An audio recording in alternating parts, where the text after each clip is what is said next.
Hi folks, hope you're well. So, there are a lot of scriptures, especially in the Gospel of John, pointing towards Yeshua, pointing to the Father.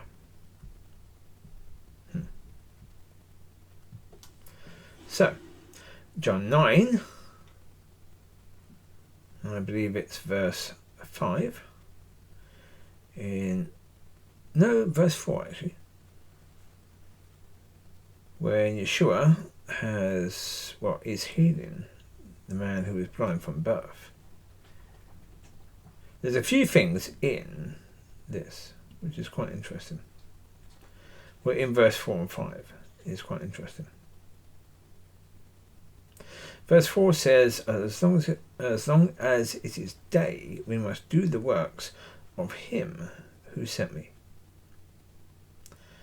Night is coming when no one can work. Verse 5 then says, while I am in the world, I am the light of the world. Okay. So he's saying, well, first of all, it is the works of the Father,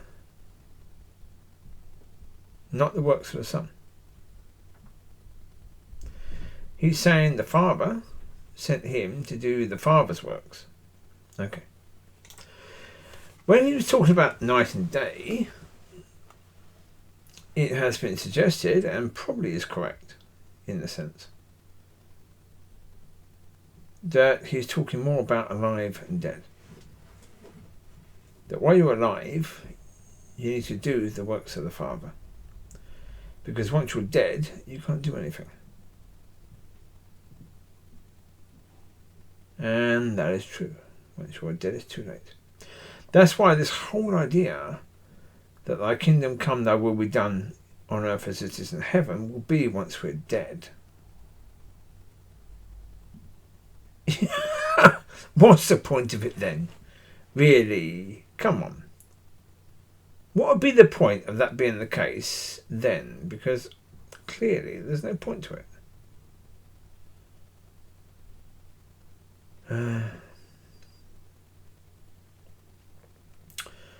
So all in all, as I say, go and read the Gospel of John. The Gospel of John is wonderful.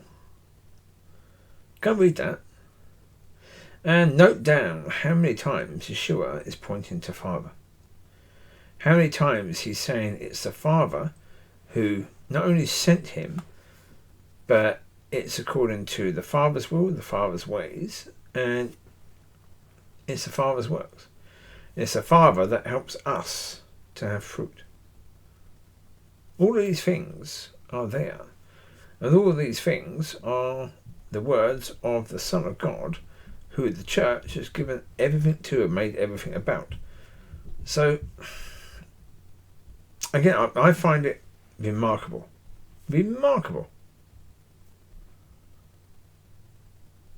That people who say they believe in God can make it all about the Son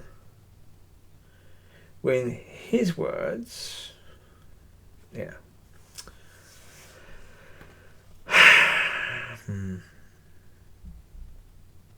Yeah. It is bizarre, isn't it, really? It's doing the complete opposite. So you say you love somebody, but you do the complete opposite of what they say.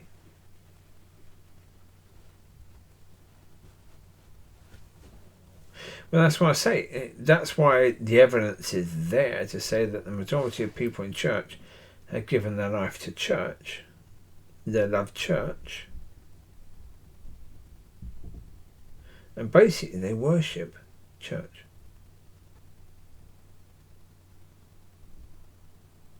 Because according to the Son, we are supposed to worship the Father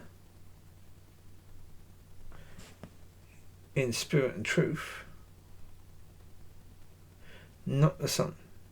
So when you're worshipping the Son, when you have all these songs that are worshipping the Son,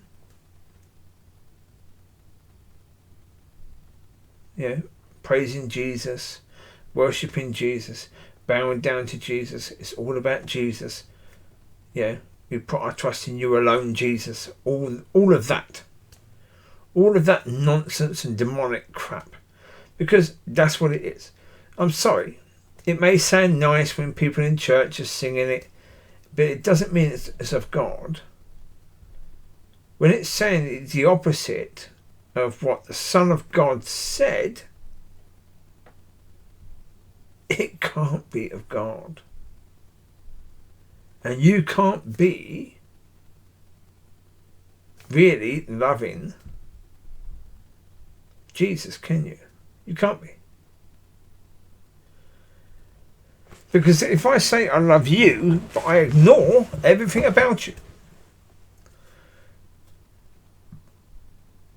yeah, everything I know that you've said, I say, I'm going to go completely against that. I love you. And I love you. I'm going to give my life to you. I'm going to go completely against what you've said. Would anyone say that that made any sense whatsoever?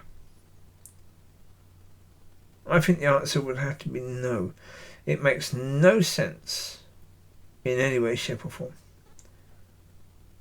And no sense is basically nonsense. Nonsense. Yeah, and that's what it is. It's nonsense. But this is... So go and read the Gospel of John. And say, focus most of your attention. If you want to know Christ, focus your attention in the Gospels. Understand what the rest of the book's all about. One is pointing to pre-Christ. One is, you've got one, basically the Old Testament is pre-Christ. You've got Christ, then you've got post-Christ. So therefore, if you want to understand Christ, then you need to read the words of Christ. If you want to understand post-Christ, then read everything before. Well, post is after. Pre-Christ is before. Yes. You get the gist. Yeah, it's late, so therefore mine isn't working, but there you go. You get the gist. That's the point. So go and focus on him and his words. And don't ignore the ones that don't back your theology. That don't back the way your church wants to do things. Read the words of Christ. Pray over them. Ask to be guided by the Holy Spirit.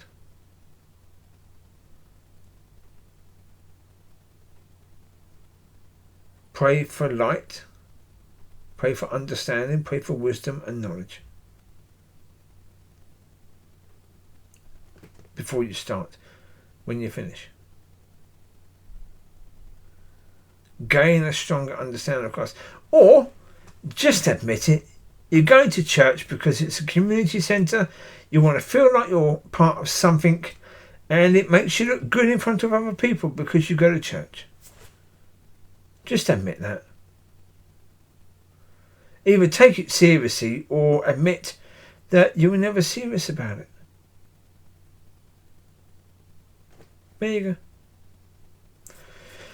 I wish you well. And whatever you decide, I wish you well. Your decision, your life. That's the point. It is your decision, your life. It's just, when people say we don't want to take Christianity seriously, but you can't point out we don't want to take Christianity seriously, it's like, oh, shut up. No, I'm sorry. No, that's not okay. It's okay for you to choose not to take it seriously. That's fine, your choice. But if you want to muck around in church, and if you want to do things according to the devil, not according to God, then you can do that. That's your choice. But people should have the right to talk about it. Without you saying, oh, you're wrong. How can you say such a thing? Well, again, when I've said to you, use the comments to say that how I'm wrong, do that, please. There you go. God bless.